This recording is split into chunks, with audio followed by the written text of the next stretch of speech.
이게 정말 미국의 차세대 전차 맞습니까? 장갑을 낮추고 엎드리는 이 기술, 한국의 K2 흑표를 그대로 베낀 것 아닙니까? 2026년 1월 미국 디트로이트에서 열린 대규모 전시회장. 미 육군의 차세대 전차 M1E3가 베일을 벗는 순간 현장에 있던 전 세계 군사 전문가들은 경악을 금치 못했습니다. 과거 한국에게 낡은 전차 설계도를 적선하듯 빌려주던 미국이 이제는 한국의 기술을 몰래 훔쳐보며 따라하고 있었던 것이죠. 심지어 한국은 여기서 더 진화해서 기름 한 방울 쓰지 않고 유령처럼 적진을 파고드는 세계 최초의 수소 전차 K3를 완성해가고 있습니다. 40년 전 미제 중고 전차로 겨우 나라를 지키던 그 작고 가난했던 나라가 어떻게 세계 최강 미국의 콧대를 꺾고 방산의 판도를 뒤집어 놓은 것일까요? 콧대 높던 미군 베테랑 전차장의 자존심마저 무너뜨린 그 충격적인 현장. 지금 그 문이 열립니다. 감동풍년 애청자님, 하루 잘 보내고 계신가요?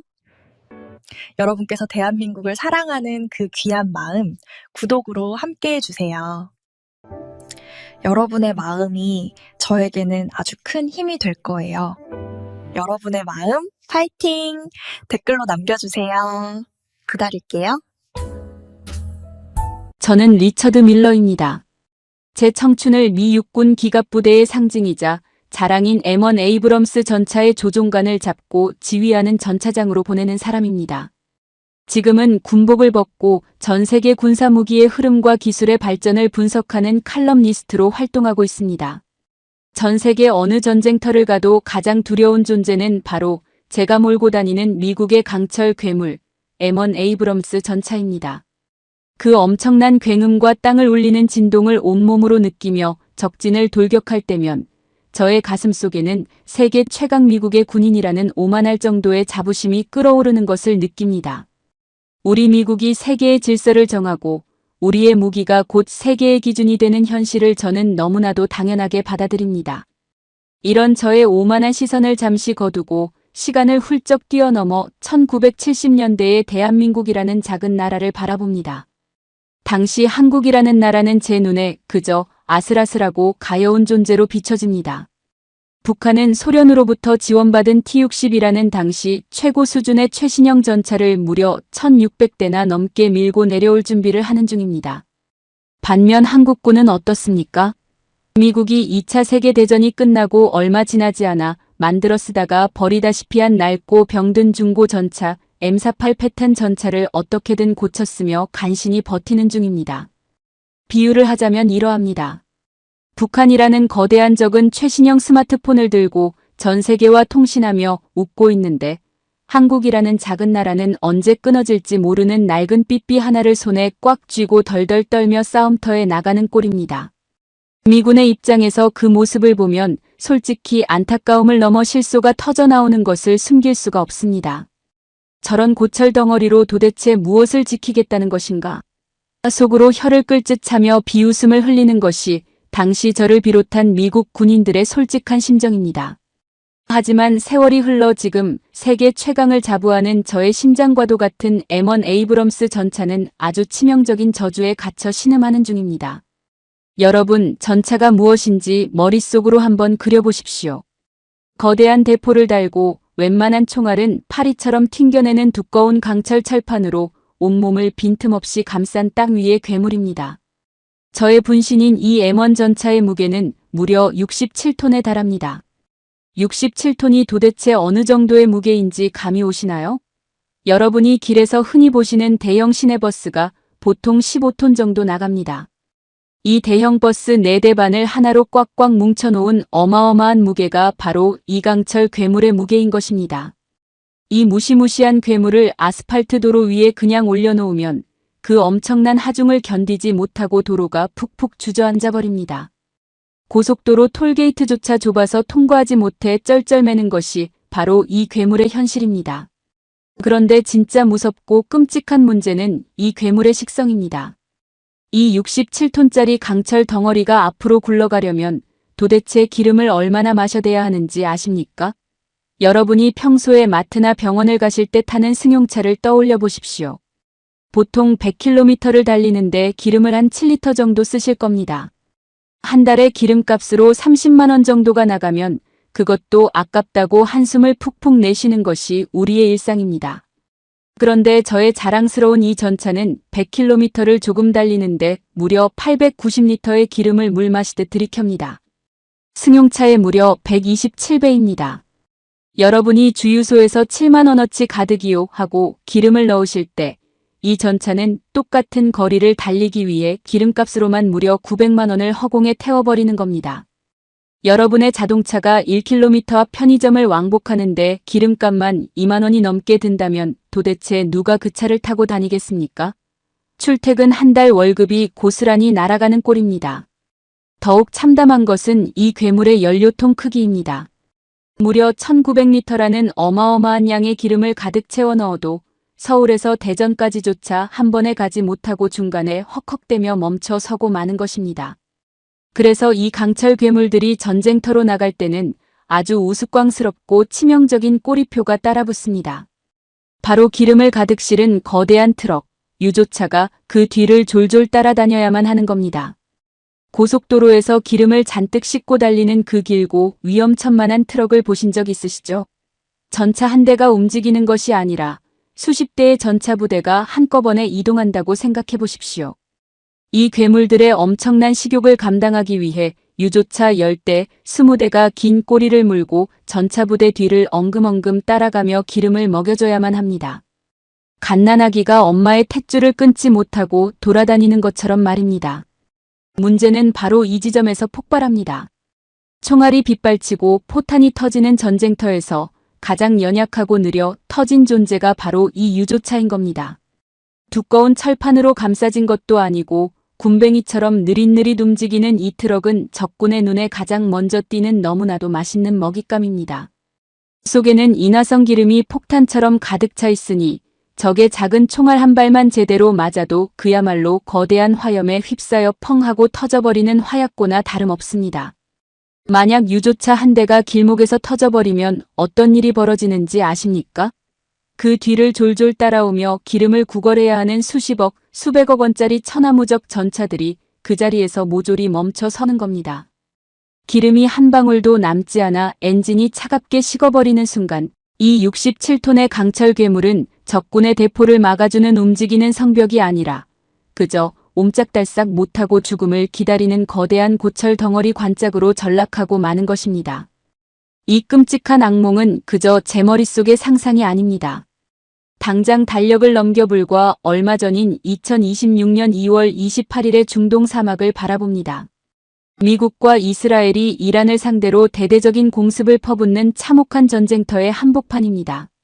미국이 이틀이라는 짧은 시간 동안 공중에 쏟아부은 탄약의 가치만 무려 8조 3천억 원에 달합니다. 서울 지하철 2호선 전체를 처음부터 끝까지 새로 까는 데 드는 돈이 5조 원쯤 되는데 이틀 만에 지하철 노선 하나 반을 허공의 축포처럼 날려버리는 어마어마한 물량 공세입니다. 하늘에서는 천궁2가 중동의 하늘을 지키며 전 세계를 놀라게 하는 동안 땅 위에서는 미군 전차 부대에게 지옥 같은 일이 벌어지고 있습니다. 미군의 막강한 기갑부대가 이란 쪽으로 흙먼지를 일으키며 전개하는 바로 그 순간 전차 뒤를 길게 늘어서서 따라오던 유조차 행렬을 향해 이란의 자폭 드론이 벌떼처럼 날아드는 장면을 전 세계가 경악 속에 지켜봅니다. 조종사도 없이 스스로 날아가 목표물에 그대로 부딪혀 폭발해버리는 이 끔찍한 자폭 드론 한 대의 가격은 고작 3천만 원 남짓입니다. 여러분 상상이 가십니까?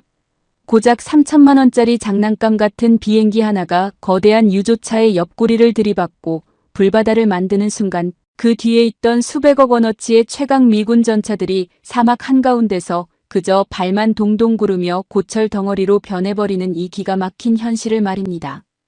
전차의 장갑이 얇아서 뚫리는 것이 아닙니다. 대포의 위력이 약해서 지는 것이 아닙니다. 바로 전차의 약점, 전차의 숨통인 기름통과 유조차라는 아킬레스건이 완전히 박살나는 현장인 겁니다.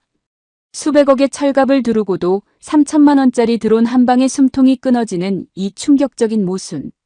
전 세계의 네로라 하는 군사 전문가들이 이 참담한 현실을 지켜보며 깊은 침묵과 충격에 빠져드는 중입니다.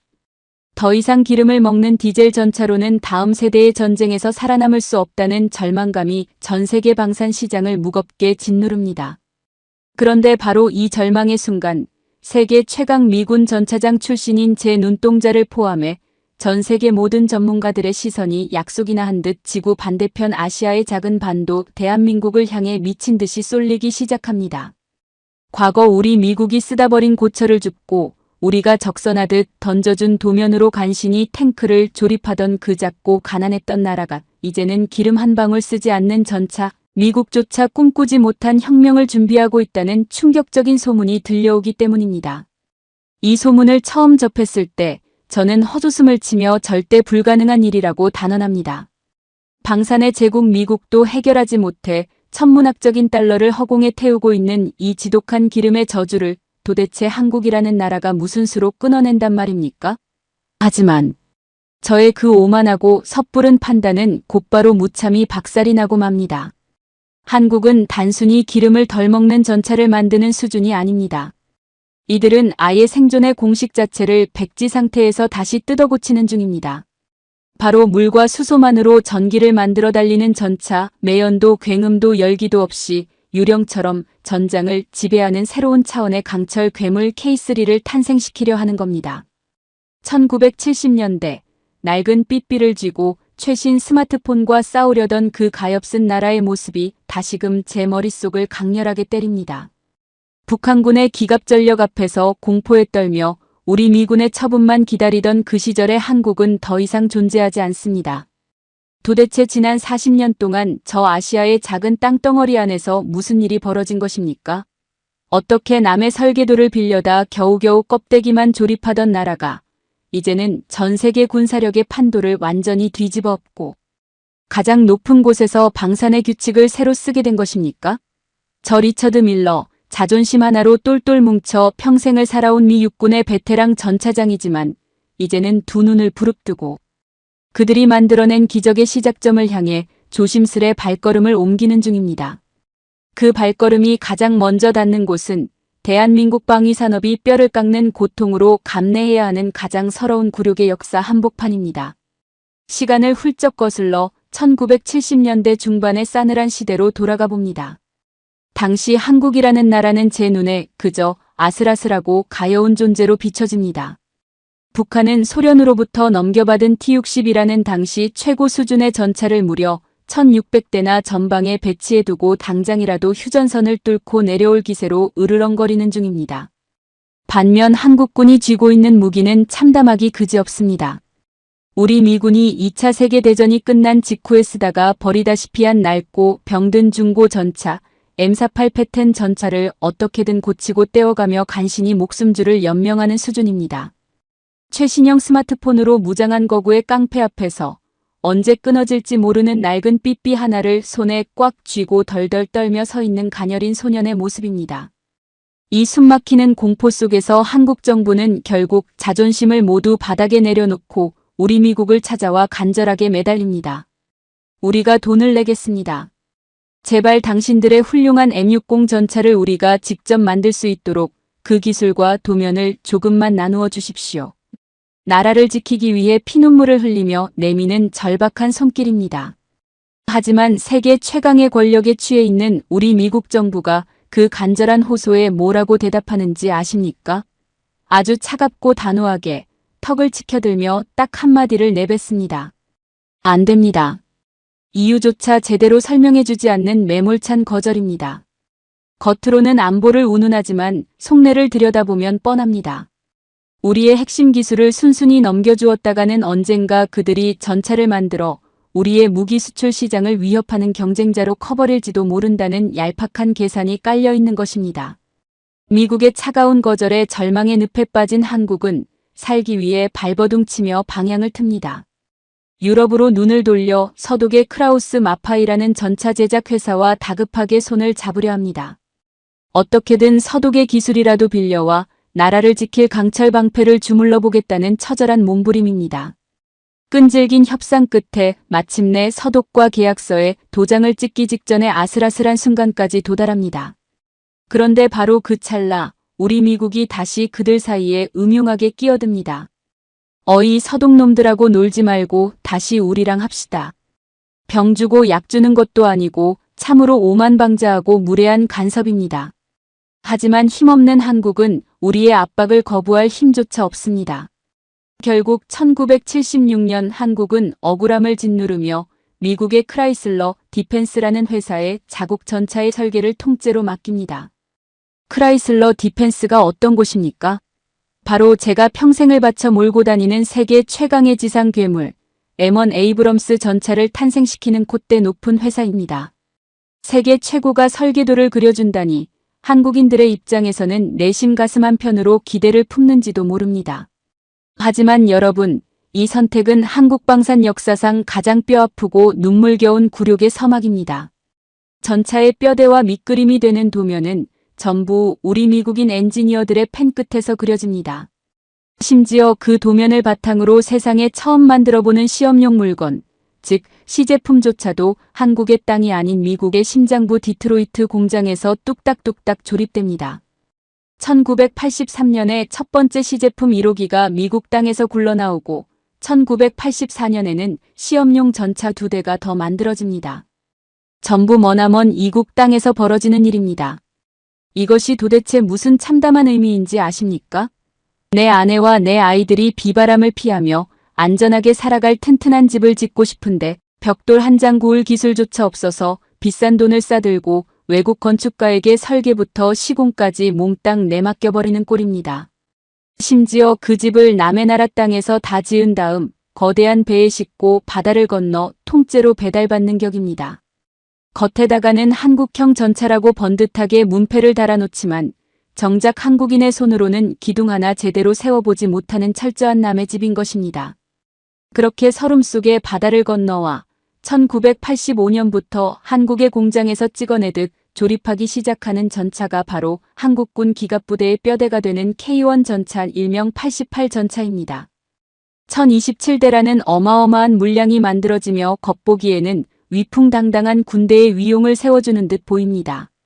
하지만 그 두꺼운 국방색 장갑 속을 한꺼풀만 벗겨서 깊숙이 들여다보면 참으로 씁쓸하고 부끄러운 민낯이 고스란히 드러납니다. 60톤짜리 괴물이 달리기 위해 가장 중요한 핵심, 바로 전차의 심장이라고 할 수 있는 엔진은 독일 회사의 제품을 그대로 사다가 끼워 넣습니다.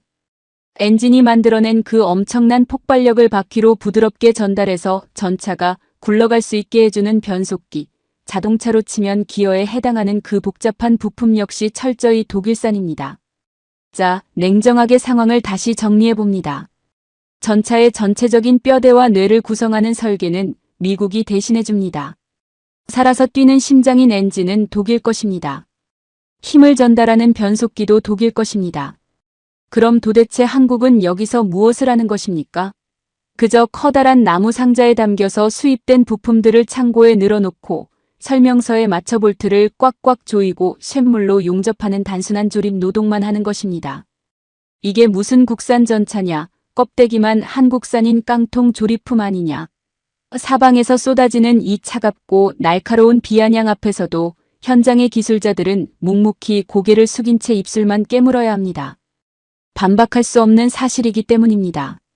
그럼에도 불구하고 저는 감히 평가합니다.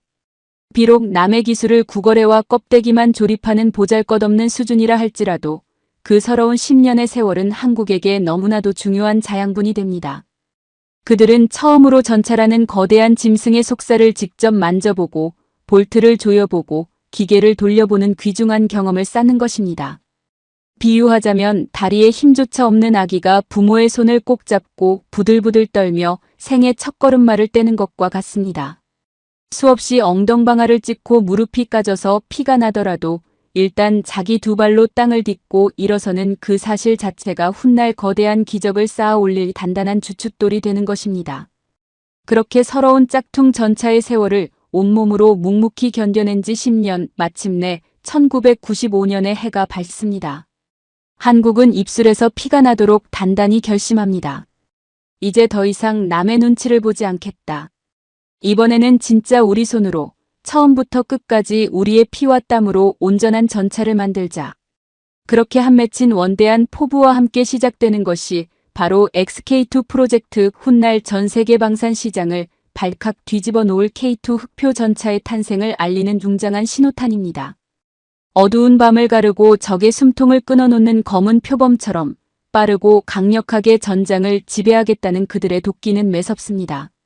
이번에는 도면 설계부터 철판 가공, 그리고 가장 중요한 내부 핵심 부품까지 전부 한국인의 손으로 직접 해내겠다는 죽기 살기의 각오가 서려 있습니다.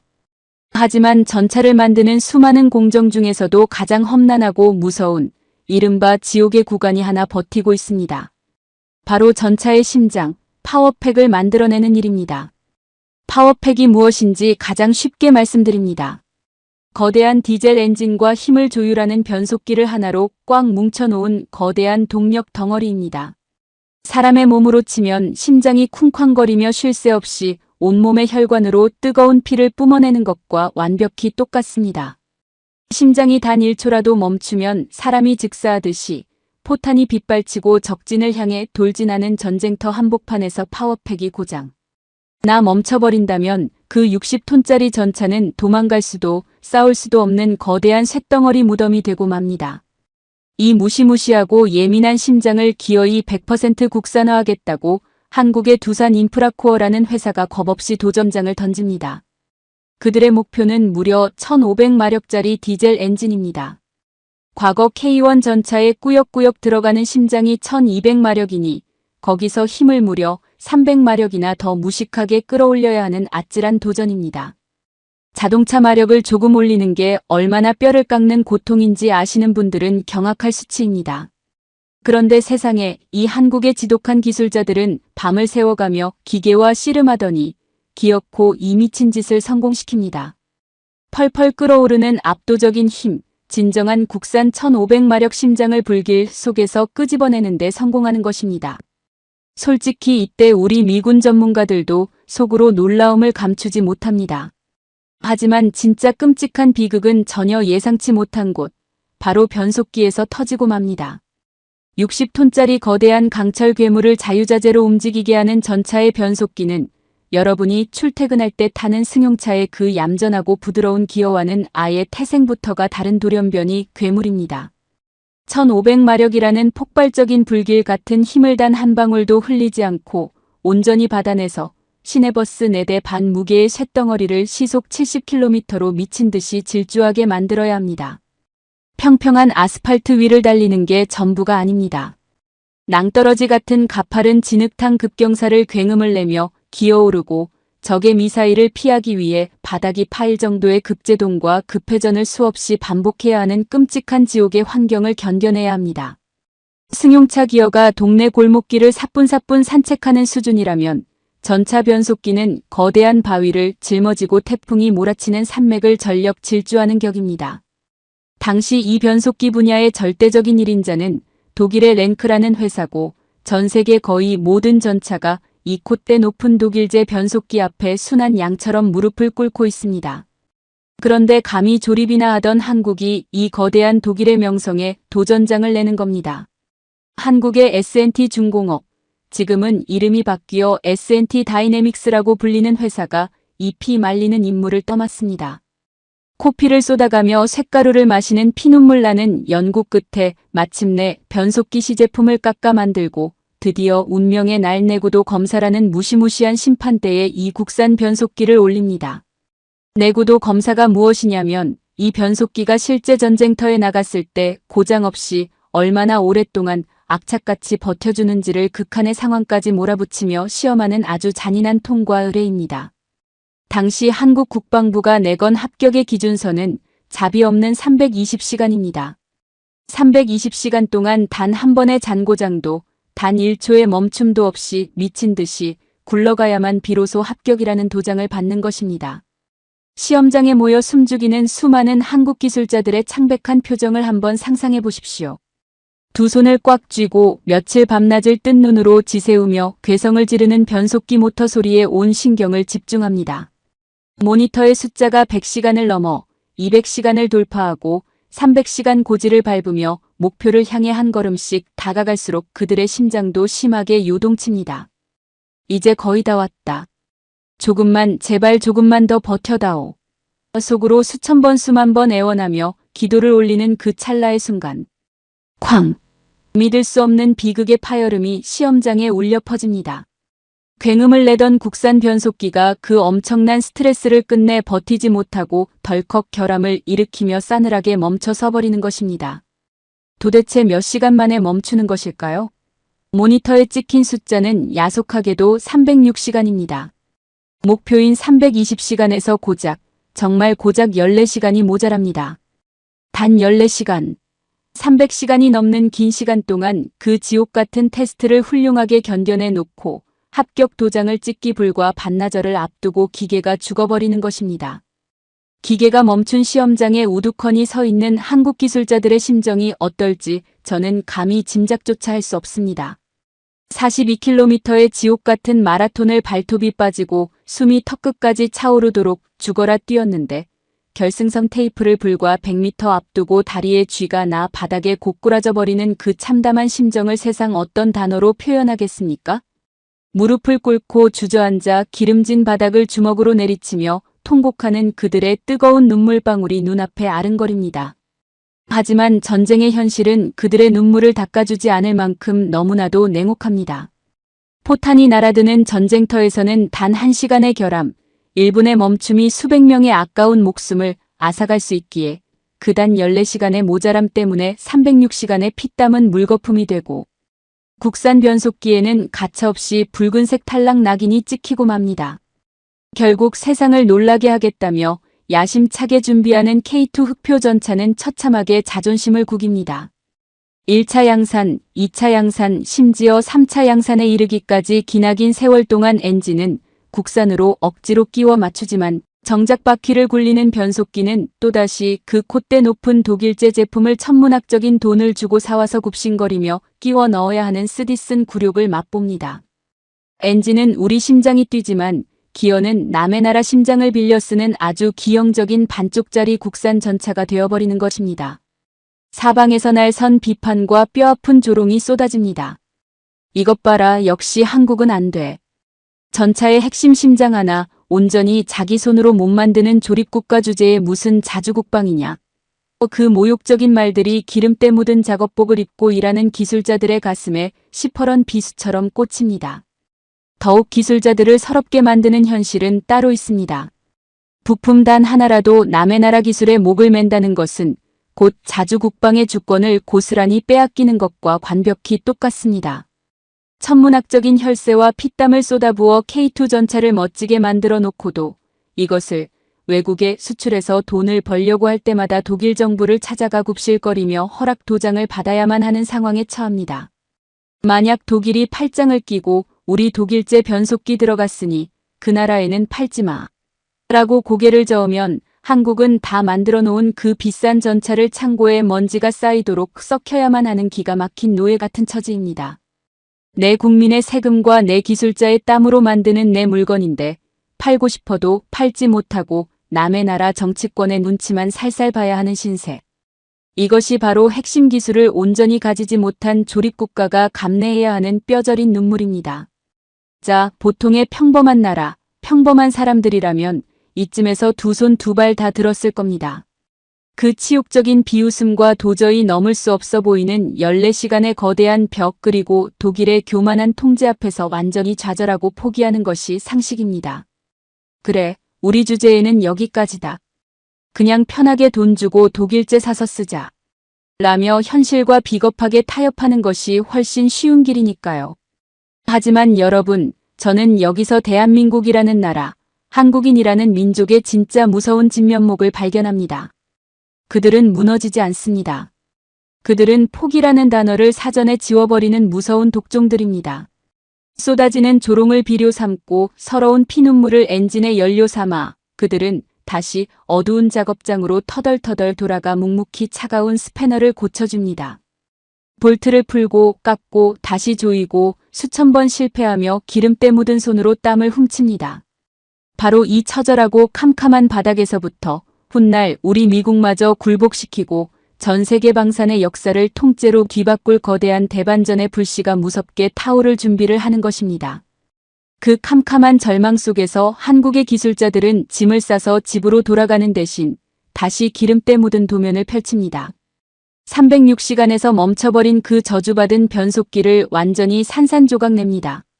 볼트 하나부터 다시 깎고 쇳덩어리의 소재를 통째로 바꾸며 수백 번 수천 번 미친 듯이 시험기를 돌립니다.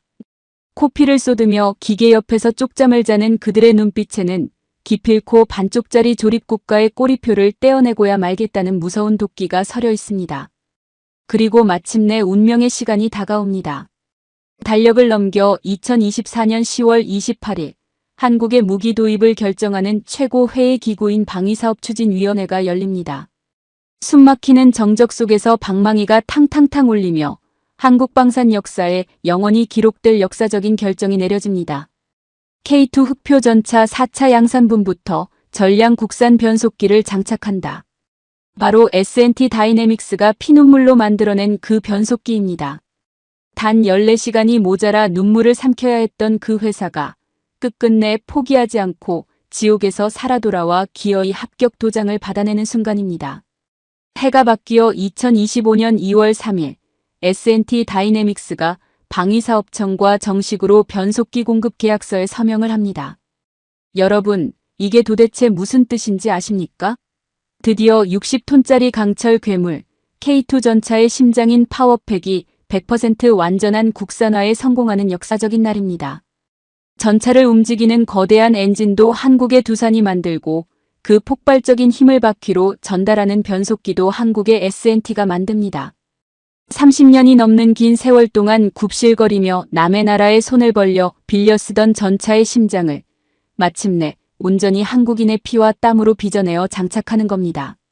숫자를 비교해보면 이들의 집념이 얼마나 소름 돋는 결과를 만들어내는지 더 명확해집니다. 독일제 변속기를 사와서 파워팩을 조립하면 하나에 무려 16억 원이라는 막대한 돈이 깨집니다. 그런데 100% 한국산 파워팩의 가격은 약 11억 원입니다. 단숨에 가격을 30%나 뚝 떨어뜨리는 기적을 만듭니다. 가격이 싸졌으니 성능도 허술할 것이라 비웃으십니까? 천만의 말씀입니다.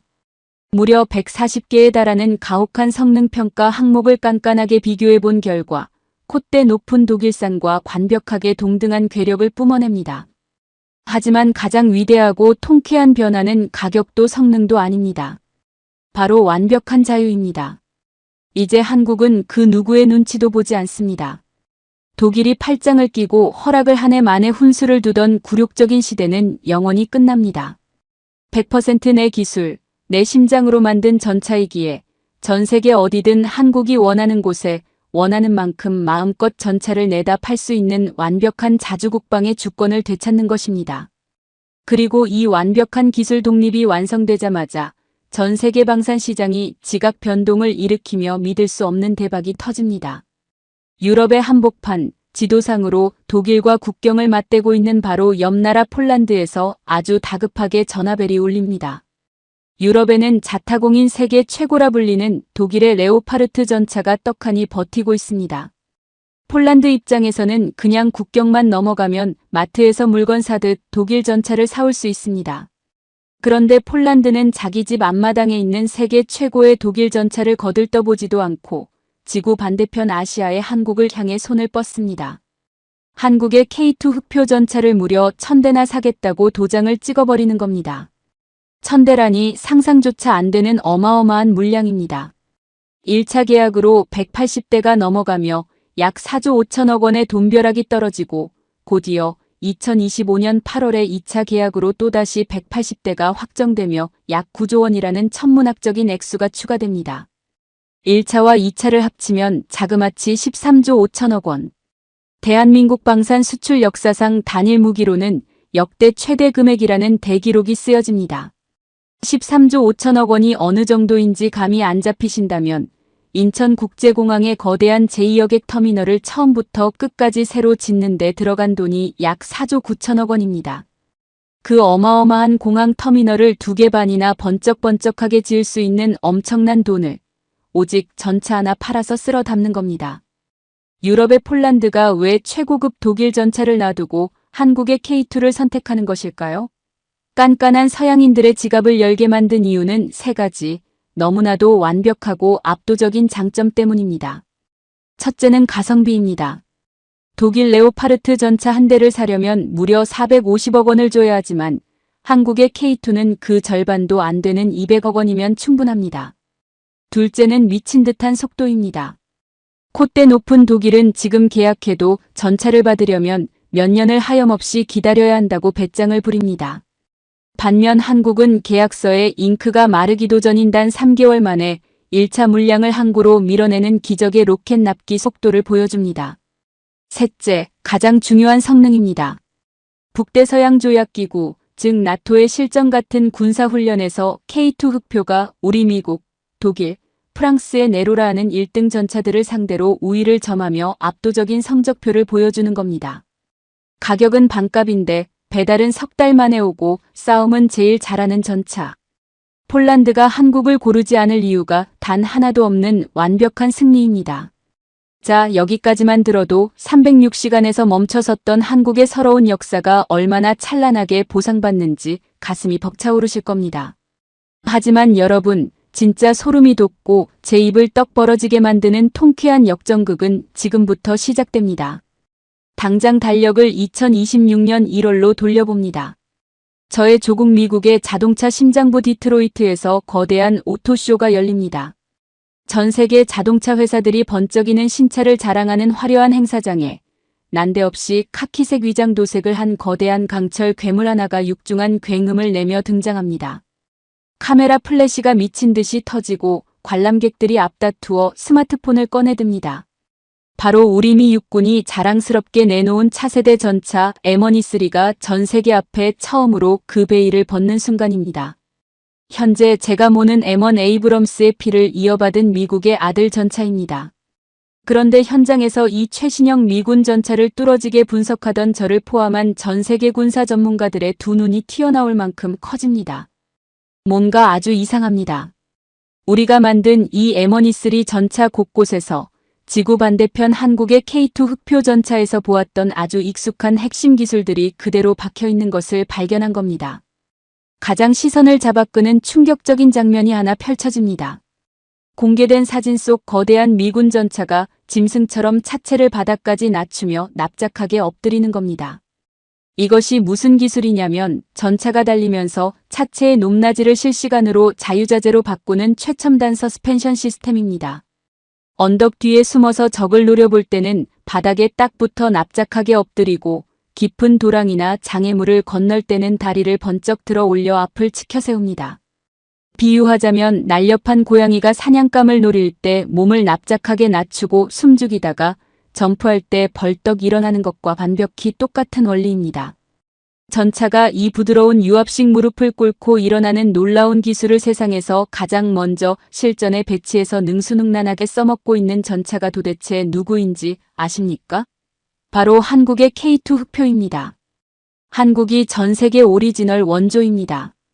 그런데 세계방산의 제왕이라는 우리 미국이 체면도 다 구겨버리고 한국의 그 무릎 꿇는 기술을 쏙 빼가서 우리 차세대 전차에 달아놓은 겁니다. 그뿐만이 아닙니다. 포탑에 포수를 태우지 않고 스스로 기능하는 무인 포탑 시스템, 사람이 땀 뻘뻘 흘리며 무거운 포탄을 밀어 넣는 대신 기계가 알아서 철컥철컥 넣어주는 자동 장전장치, 그리고 그 덕분에 전차에 타는 승무원 숫자를 3명으로 확 줄여버린 효율적인 설계까지. 이 모든 혁신적인 변화들이 우리 미국이 독창적으로 만들어낸 것이 아니라 이미 수년 전 한국의 K2 흑표가 먼저 시도하고 도입했던 것들입니다. 우리 미국의 최신형 M1E3 전차가 한국 전차의 궤적을 철저하게 따라가는 현장을 전 세계 전문가들이 똑똑히 목격하는 순간입니다. 여러분, 이 상황을 제발 다시 한번 냉정하게 되짚어 보십시오. 1976년 한국은 전차 도면 한 장 그릴 줄 몰라서 우리 미국의 크라이슬러, 디펜스를 찾아와 돈을 쥐어주며 설계도를 구걸하던 조립국가였습니다. 우리 미국 디트로이트에서 시제품을 조립해 배로 실어보내며 적선하던 그 가난한 나라였습니다. 그런데 정확히 40년이 흐른 2026년 오늘, 이제는 우리 미국이 차세대 최신 전차를 만든답시고 한국 전차의 기술을 몰래 들여다보고 베끼며 배우고 있는 기가 막힌 처지가 됩니다. 도면을 빌려 쓰고 껍데기를 조립하던 낡은 삐삐 같은 나라가 40년 만에 세계 최강국 미국에게 전차 설계의 새로운 정답을 턱하니 제시하는 위대한 나라로 입장이 완벽하게 뒤바뀌어 버린 것입니다. 이 기적을 만드는데 무려 30년이 넘는 피눈물이 걸립니다. 306시간에서 허무하게 멈춰버렸던 변속기를 끌어안고 울던 밤, 남의 엔진과 변속기를 빌려 쓰며 반쪽짜리라고 손가락질 받던 그 뼈저린 서름. 한국인들은 그 숱한 모욕과 굴욕을 악물고 견뎌내며 묵묵히 여기까지 올라와 기어코 우리 미국의 콧대를 보기 좋게 꺾어버린 겁니다. 저 리처드 밀러, 평생을 미제 전차만 몰아온 뼛속까지 자부심 넘치는 미국인이지만 이 위대한 역전극 앞에서는 저절로 고개가 숙여지고 경외심의 박수가 터져 나오는 것을 도저히 막을 길이 없습니다. 그런데 여러분, 심장을 꽉 붙잡으십시오. 40년 만에 미국의 기술력을 따라잡고 심지어 베끼게 만든 이 엄청난 쾌거조차도 한국인들이 준비한 진짜 반전의 예고편에 불과합니다. 이 지독한 사람들은 미국을 따라잡는 것에서 절대 만족하며 멈추지 않습니다. 그들은 이제 미국을 넘어 미국이 감히 갈 엄두조차 내지 못하는 미지의 영역을 향해 가속 페달을 밟고 있습니다. 기름을 마시던 강철 괴물의 시대를 영원히 끝내버리고 아무도 밟아보지 못한 방산의 신대륙을 지배할 준비를 합니다. 바로 세계 최초의 수소 전차 K3가 유령처럼 소리 없이 그 압도적인 모습을 드러내는 중입니다.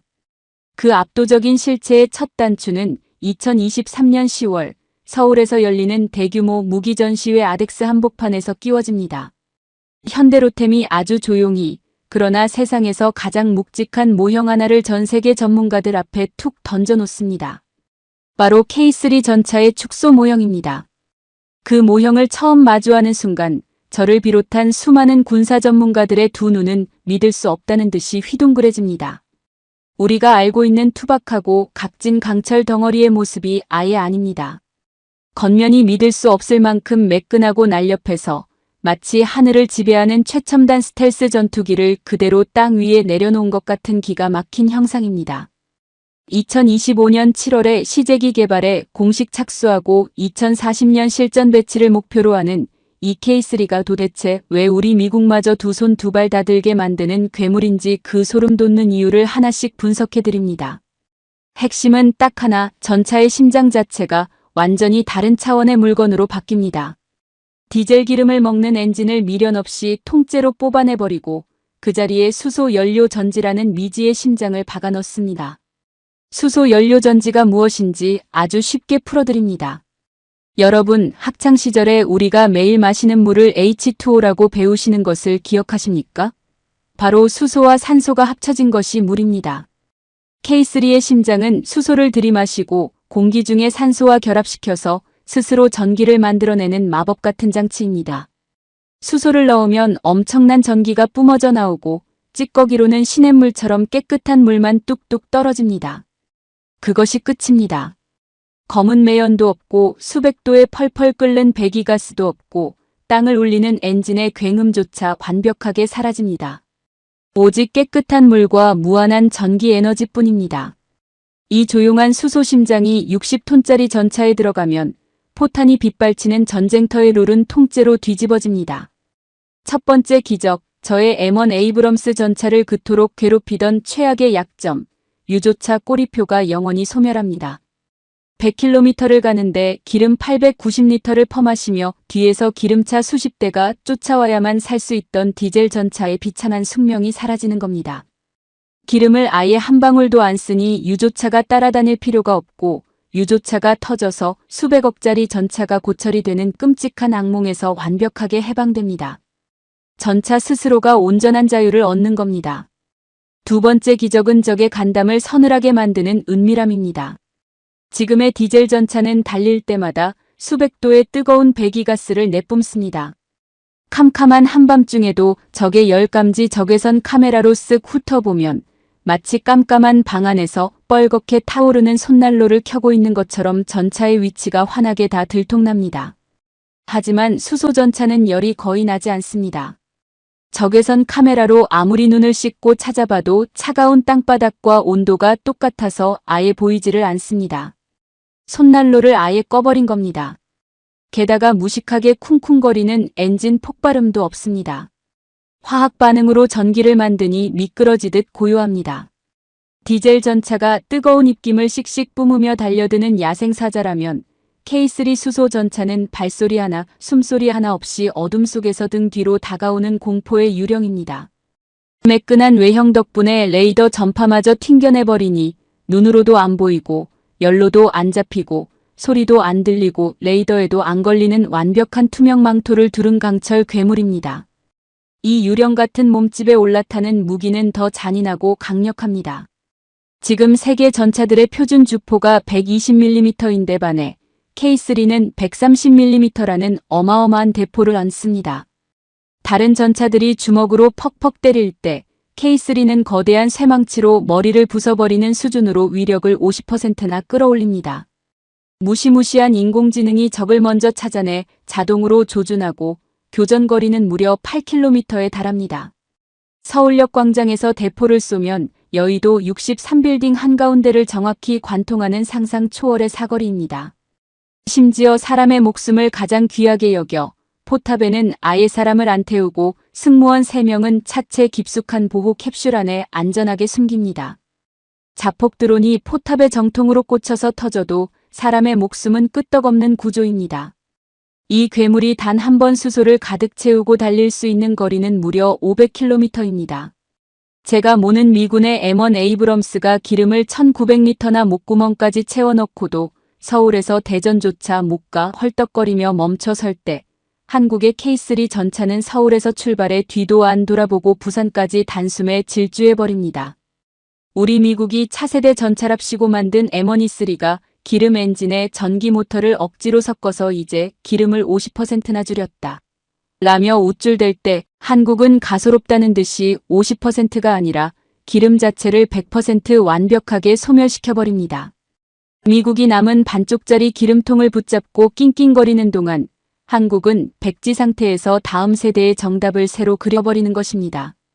도대체 미국도 못하고 콧대 높은 독일도 못하는 이 말도 안 되는 기적을 조립이나 하던 한국이 어떻게 단숨에 해내는 것입니까? 이 엄청난 격차의 비밀은 놀랍게도 28년 전이라는 아득한 과거로 거슬러 올라갑니다. 1998년 대한민국 전체가 IMF 외환위기라는 끔찍한 태풍을 만나 온 국민이 금가락지를 뺏어 모으고 허리띠를 졸라매던 그 피눈물 나는 절망의 시절입니다. 당장 내일 먹을 밥값을 걱정하던 그 캄캄한 시기에 현대자동차의 좁은 연구실 안에 고작 7명의 연구원으로 구성된 아주 작고 초라한 수소 연료 전지 전담 조직이 조용히 꾸려집니다. 이 7명의 독종들이 가방을 싸들고 무작정 태평양을 건너 우리 미국으로 날아옵니다. 미국 항공우주국 나사의 우주선에 연료 전지를 납품하는 UTC 파워라는 콧대 높은 회사를 찾아가 무작정 기술을 배우겠다고 매달립니다.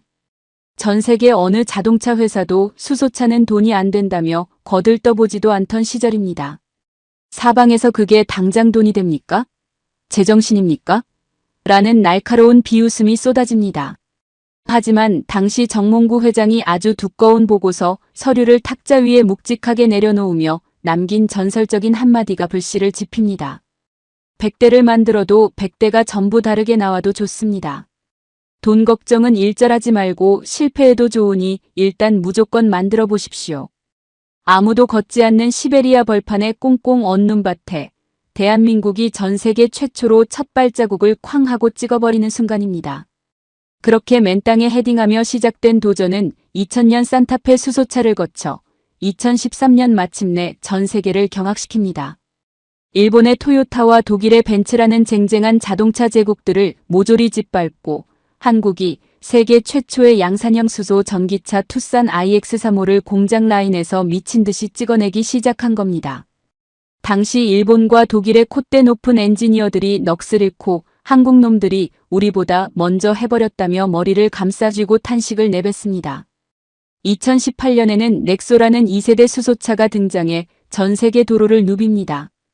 영하 수십 도의 끔찍한 강추위 속에서도 수소 탱크가 절대 얼어붙지 않는 기술, 수만 번을 충전하고 수십만 킬로미터를 달려도 성능이 떨어지지 않는 미친 내구성을 증명해냅니다. 실험실의 책상머리에서 뽑아낸 가짜 데이터가 아니라 실제 시민들이 28년 동안 도로 위를 질주하며 바퀴로 찍어낸 진짜 배기 땀의 기록입니다. 이 28년이라는 엄청난 세월의 데이터가 왜 중요한지 아십니까? 바로 이 넥소의 수소 심장이 거대한 K3 전차의 핏줄 속으로 그대로 이식되기 때문입니다. 비유하자면 28년 동안 매일같이 모래사장에서 피를 토하며 실전 스파링을 뛴 무서운 선수가 드디어 올림픽 결승전 무대에 올라가는 것입니다. 우리 미국이나 유럽의 다른 나라들은 이제 막 수소라는 걸 우리도 한번 해볼까? 라며 갓난아기처럼 걸음마를 때려하는 참입니다. 연습도 없이 올림픽 무대에 올라온 풋내기들과 28년치의 완벽한 정답지를 꽉 쥐고 링에 오르는 한국. 이 시간의 격차는 미국 국방부가 달러를 산더미처럼 쏟아부어도 절대 단숨에 따라잡을 수 없는 철옹성입니다. 여기에 전 세계를 덜덜 떨게 만드는 한국만의 아주 특별하고 기가 막힌 생태계 구조가 존재합니다. 민간 도로에서 기술을 닦은 현대자동차가 세계 최고의 수소 심장을 만듭니다. 그 바로 옆에서 K1과 K2를 빚어낸 현대로템이 전장의 환경을 완벽히 이해하는 전차 몸체를 조립합니다. 그리고 한화에어로스페이스라는 또 다른 거인이 130mm 쇠망치 대포와 최첨단 사격 통제 장치를 그 위에 척척 얹습니다.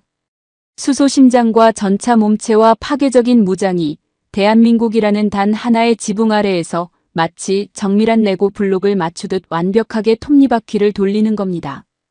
우리 미국은 어떻습니까? 수소를 연구하는 회사 따로, 전차를 조립하는 회사 따로, 무기를 파는 회사가 완전히 남남으로 찢어져 있습니다. 이들을 억지로 한 방에 모아놓고 호흡을 맞추려면 끝도 없는 시간과 천문학적인 돈이 깨집니다. 독일도 엔진 회사 다르고 장갑 회사 달라서 각자 자기 밥그릇 챙기느라 바쁩니다. 하지만 한국은 온 나라의 기업들이 한 몸처럼 뭉쳐 거대한 전시 체제처럼 움직입니다. 민간의 최첨단 기술을 군대의 무기로 가장 빠르고 완벽하게 이식하는 나라, 그곳이 바로 대한민국입니다. 제가 조국을 깎아내리면서까지 과장하는 것이 아닙니다. 세계 최고의 언론과 군사 전문가들이 저보다 먼저 입에 거품을 물고 찬사를 쏟아냅니다. 미국의 외교 안보 전문 매체는 속보를 내며 한국이 수소라는 무기를 통해 전차의 생존성 공식 자체를 완전히 다시 쓰고 있다고 경악합니다. 미군의 군사 전문 매체는 우리 M1E3 전차와 한국의 K3를 직접 비교하며 뼈아픈 패배를 인정합니다. 미국의 전차는 기존의 낡은 집을 조금 예쁘게 고치는 선택이지만 한국의 K3는 다음 세대 전차의 정의를 빈 땅에서 아예 새로 쓰는 위대한 시도다. 심지어 미국의 가장 비싸고 은밀한 스텔스 폭격기 B-21을 쏙 빼닮았다는 소름 돋는 평가까지 내놓습니다. 영국의 콧대 높은 경제신문조차 한국의 방산 기업들은 하나로 뭉쳐 완벽한 생태계로 폭발적인 힘을 낸다고 혀를 내두릅니다.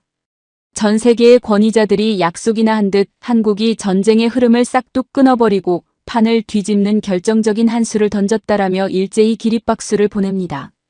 물론 그들의 눈앞에 아직 풀어야 할 숙제가 산더미처럼 쌓여 있는 것은 냉정한 현실입니다.